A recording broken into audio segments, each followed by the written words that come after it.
Hello guys, good day. Welcome to Marvin Ocarisa Vlogs. And today, gagawa tayo ng penetration test. Okay, so isa kasi sa mga viewer natin is nag-comment. So ito, ilalagay natin dito yung comment niya. Ang sabi niya, galing kay Sir Ninja, lata test naman, 5 meters away, yung kahit yung lata ng sardines para makita natin yung penetration and kung tatagos ba siya sa kabilang side. Alright? So, yun guys, no? So, wala tayong empty can. Pero meron tayo dito mga sardines. So, siguro magbubukas tayo ng isa para matest natin. Alright? So, without further ado, let's do this.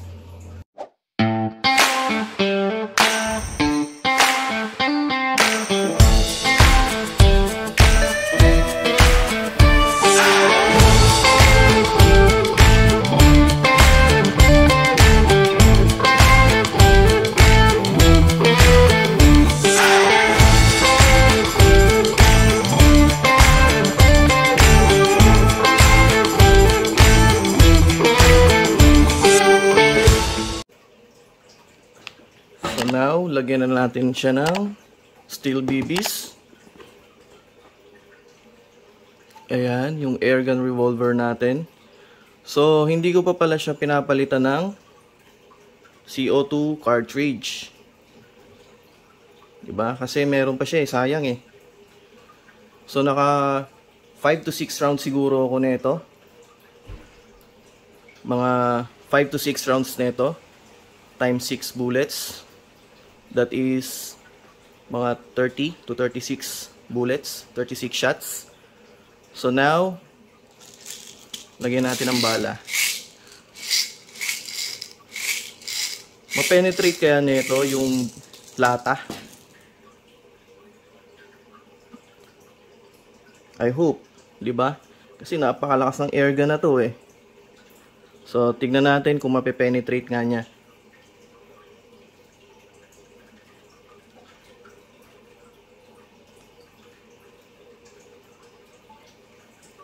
Ayan.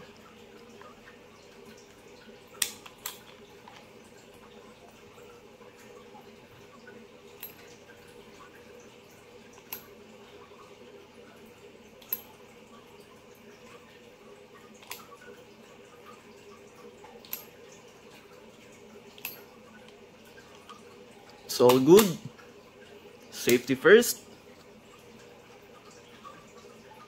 Ayan, so let's go. I-test na natin kung mape-penetrate niya yung lata. So, yun guys, no? So, titignan natin kung alin dito yung pwedeng buksan natin. Na lata ng sardinas or kahit anong lata. Diba? So, ito guys. So, ayan guys, no? So, ano kayang dilata ang bubuksan natin? Siguro yung may ano na lang, yung easy open can. Ayan, etong Ligo sardines. Alright. So, buksan muna natin siya. Ayan.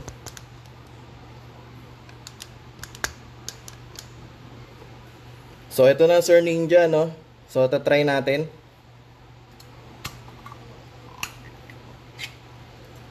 Ayan. So, may aso naman tayo rito. So, bibigay na lang natin sa kanila to. Okay? So, isasalin muna natin siya.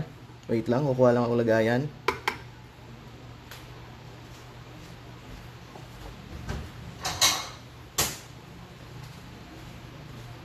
Alright. So, salin na natin siya.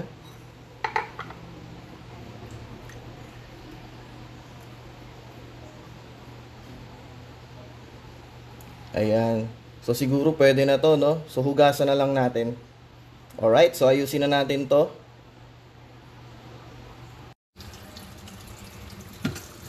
So, ayan guys, no? So, hinuhugasan na natin siya.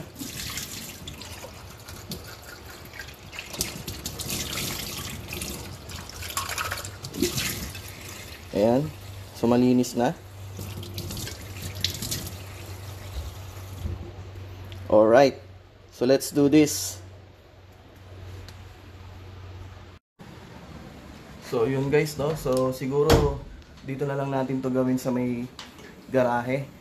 Kasi sobrang init dun sa may bakanting lote. So naglagay na rin ako dito ng upuan. Pagpapatungan natin ng lata. Setup ko na muna guys. So ayan guys, no. So ipapatong na natin dito yung lata. And then set up na natin yung camera 5 meters away. Let's do this. So dyan guys, hanggang dito. Dito sa may baba. So hahanapan na lang natin ng patungan tong cellphone. So yun guys, no. So here is the Crossman SR357 airgun revolver. So hindi ko pa siya napapalitan ng CO2 guys. So ito pa rin yung CO2 niya. Couple of days na nag-test din tayo. Alright. Siguro kapag bago yung CO2 mas malakas to, no? Kasi nabawasan na siya ng hangin eh. Pero let's try. Isang shot lang naman sa lata. Titingnan natin kung magpe-penetrate hanggang sa dulo. Okay? So let's do this.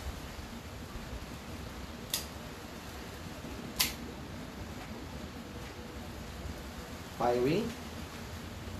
So ayan, siguro 5 meters na to. Firing.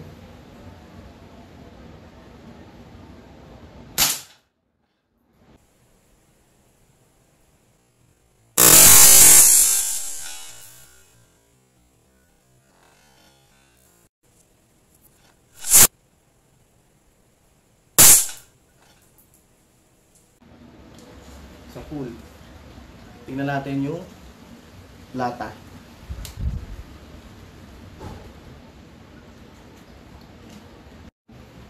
So yun, tingnan natin kung tumagos ba.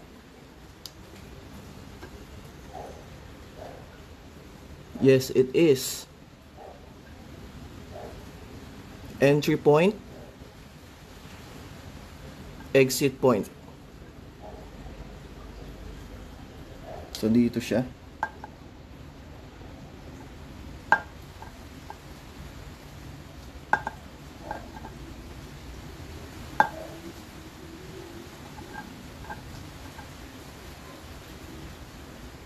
So nag-penetrate siya, Sir Ninja. Ayan.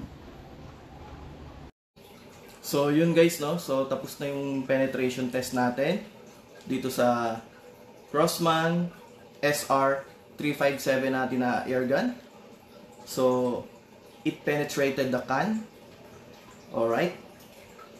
So yun, Sir Ninja. Sir Ninja. So nag-penetrate po.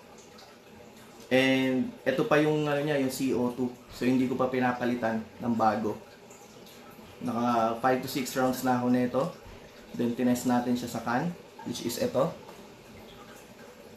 Ayan. So nag-penetrate siya. Yan yung butas. Ito yung entry point. And then exit point. Yan. So it penetrated. Alright. So soon siguro tatry natin mga ilang cans din, 'di ba? So itatry natin siya sa ilang cans para matest natin kung ilan yung kaya niyang butasin, 'di ba? So napakalakas din talaga ng Crossman SR357 airgun revolver natin. 6 inch kasi ito eh. 6 inches yung barrel niya. And napaka-accurate din. Alright. Ayan. So, thank you guys for watching. I hope you enjoyed the video. And if you do, please leave a comment, like, and please subscribe to my channel. Alright. So, thank you guys. Have a wonderful day. God bless everyone.